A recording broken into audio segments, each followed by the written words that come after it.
Octenellin wound gel can be used for cleansing, moistening, and decontamination of chronic skin wounds. For best results, cleanse and irrigate the wound before using octenellin wound gel. Before opening octenellin wound gel 20 ml, carefully remove the label from the packaging and wrap the label securely around the cap.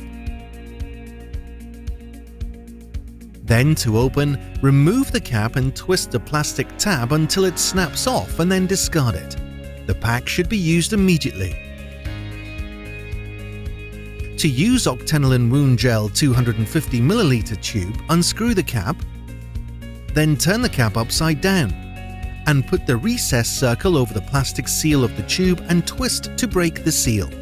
After use, screw the cap on the tube and use within 8 weeks of opening. Apply octenellin wound gel to the wound area and leave until the bandage is changed. This ensures that the wound surface is kept moist and that wound incrustations are carefully dissolved and can be easily removed. Apply a small amount of octenellin wound gel if the bandage will be changed on the same day or next day. Apply a larger amount of octenellin wound gel if the bandage will be changed after 2 to 3 days. Application of octenellin wound gel should be repeated frequently until all incrustations or necrotic tissue are easily removed and the wound is clean on inspection.